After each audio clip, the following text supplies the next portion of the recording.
നമസ്കാരം. ഞാൻ മുനമ്പം DYSP ആണ്. ഈ കഴിഞ്ഞ ദിവസങ്ങളിൽ വടക്കേക്കര നോർത്ത് പറവൂർ പോലീസ് സ്റ്റേഷന്റെ പരിധിയിൽപ്പെട്ട സ്ഥലങ്ങളിൽ വീടുകളുടെ കോമ്പൗണ്ടുകളിൽ ചില ആളുകൾ കാണുകയും അവർ മോഷ്ടാക്കളാണെന്നും അക്രമകാരികളായ മോഷ്ടാക്കളാണെന്നും ഒക്കെയുള്ള സംശയം പൊതുജനങ്ങൾക്കുണ്ടായ പശ്ചാത്തലത്തിലാണ് ഞാൻ നിങ്ങളോട് ഇത്തരം കാര്യങ്ങൾ സംസാരിക്കുന്നത്. ഈ പറയുന്ന കാര്യങ്ങളിൽ നമുക്ക് ചെയ്യാൻ പറ്റുന്ന കാര്യങ്ങളാണ് എല്ലാം. അതൊന്ന് പരമാവധി നമ്മൾ പാലിച്ചാൽ കുറേയൊക്കെ നമുക്ക് ഇത്തരം കാര്യങ്ങൾ ഒഴിവാക്കാൻ സാധിക്കുമെന്നുള്ളതാണ് എൻ്റെ വിശ്വാസം. ഏറ്റവും പ്രധാനമായിട്ട് നമ്മൾ മനസ്സിലാക്കേണ്ടത് നമ്മളുടെ വീടിൻ്റെ കോമ്പൗണ്ടിൽ രാത്രിയിൽ ആവശ്യമായ വെളിച്ചമുണ്ടായിരിക്കുക എന്നുള്ളത് പ്രധാനപ്പെട്ട ഒരു കാര്യമാണ്. രാത്രി നമ്മൾ ഉറങ്ങാൻ പോകുന്ന സമയത്ത് ലൈറ്റുകളെല്ലാം അണച്ചിട്ടാണ് കിടന്നുറങ്ങുന്നതെങ്കിൽ നമ്മുടെ വീടിന്റെ പരിസരത്ത് തീർച്ചയായിട്ടും ഈ നല്ല ഇരുട്ടുണ്ടാവും. ആ സ്ഥലത്ത് കള്ളന്മാർക്ക് സ്വതന്ത്രമായിട്ട് വരാനും അവർ വന്നാൽ നമുക്ക് കണ്ടെത്താൻ പറ്റാത്ത സാഹചര്യവും ഉണ്ടാവും. അപ്പം പരമാവധി നമ്മുടെ കോമ്പൗണ്ടിൽ ഒരു ലൈറ്റ് തെളിച്ചിടാനായിട്ട് എല്ലാവരും ശ്രമിക്കുക. മറ്റൊന്ന്, നമ്മുടെ കോമ്പൗണ്ടിൽ സൂക്ഷിച്ചിരിക്കുന്ന അലക്ഷ്യമായിട്ട് ഇട്ടിരിക്കുന്ന പല വസ്തുവകകളും, ഉദാഹരണം പറഞ്ഞാൽ നമ്മൾ നിർമ്മാണത്തിനും മറ്റൊക്കെ ഉപയോഗിച്ചിട്ടുള്ള കമ്പി, അതുപോലുള്ള വസ്തുക്കൾ, ആയുധങ്ങളായിട്ട് ഉപയോഗിക്കാൻ സാധ്യതയുള്ള വസ്തുക്കൾ, അത് ഒരു വലിയ കല്ലാണെങ്കിൽ പോലും നമ്മുടെ കോമ്പൗണ്ടിൽ അലക്ഷ്യമായിട്ട് ഇട്ടിട്ടുണ്ടെങ്കിൽ അത് തീർച്ചയായിട്ടും അപകടകരമാണ്. അപ്പൊ അത്തരത്തിലുള്ള വസ്തുക്കൾ നമ്മുടെ കോമ്പൗണ്ടിൽ ഇല്ല എന്നും പുറത്തുനിന്ന് വരുന്ന ഒരാൾക്ക് അതെടുത്ത് നമ്മൾക്ക് നേരെ പ്രയോഗിക്കാൻ സാധിക്കില്ല എന്ന് ഉറപ്പുവരുത്തുക. അത്തരത്തിലുള്ള സംഗതികൾ ഉണ്ടെങ്കിൽ പൂർണ്ണമായും ഒഴിവാക്കുക. മറ്റൊന്ന്, നമ്മളുടെ കോമ്പൗണ്ടിൽ സൂക്ഷിക്കുന്ന CCTV ക്യാമറകൾ ഉണ്ടെങ്കിൽ അത് പ്രവർത്തനക്ഷമമാണ് എന്നും അത് ആവശ്യത്തിന് നമുക്ക് കൃത്യമായ വിഷ്വൽസ് കിട്ടുന്ന പൊസിഷനിലാണ് എന്നും നമ്മൾ ഒന്ന് പരിശോധിക്കുക. മറ്റൊരു പ്രധാനപ്പെട്ട കാര്യം എന്ന് പറയുന്നത് നമ്മുടെ വീടിന്റെ ഡോറുകളാണ്.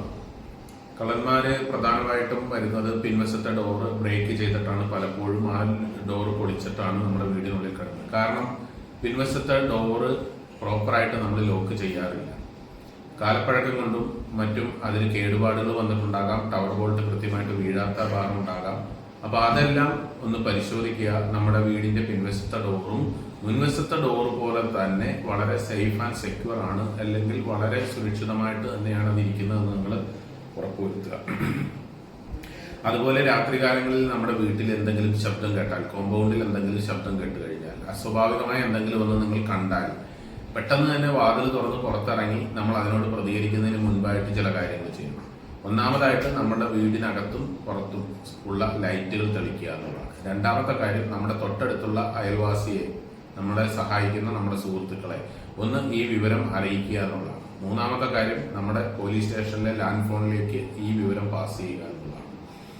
ലാൻഡ് ഫോണിൽ വിളിച്ചു കഴിഞ്ഞാൽ പോലീസ് സ്റ്റേഷൻ കൃത്യമായിട്ട് സ്ഥലം പെട്ടെന്ന് തന്നെ മനസ്സിലാക്കാനും പോലീസ് പെട്രോളിംഗ് രാത്രി ഫുൾ ടൈം ഉള്ളതുകൊണ്ട് അവർക്ക് പെട്ടെന്ന് അവിടെ എത്താൻ സാധിക്കുകയും ചെയ്യും.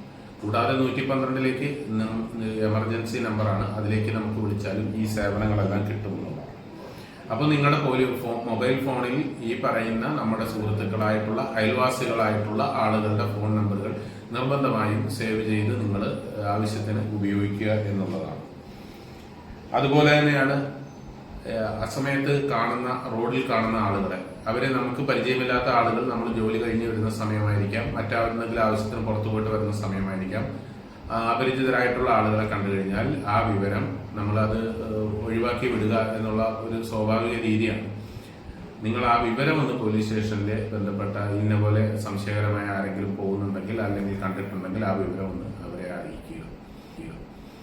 ഇത്തരം കാര്യങ്ങളിൽ നമ്മൾക്ക് ജാഗ്രത പുലർത്താൻ സാധിച്ചാൽ തീർച്ചയായിട്ടും ഈ പറയുന്ന സംശയങ്ങൾക്കൊന്നും ഇടവരാത്ത രീതിയിൽ നമുക്ക് വളരെ സമാധാനമായിട്ടുള്ള ഒരു ജീവിതം ഉറപ്പുവരുത്താൻ സാധിക്കും. പോലീസ് പെട്രോളിംഗ് പൂർണ്ണമായിട്ടും അതിന്റെ ഊർജിതമായി തന്നെ എല്ലാ രാത്രികാലങ്ങളിലും ഉണ്ട് എന്നുള്ള കാര്യം ഞാൻ ഒരിക്കൽ കൂടി ഉറപ്പുതരികയാണ്.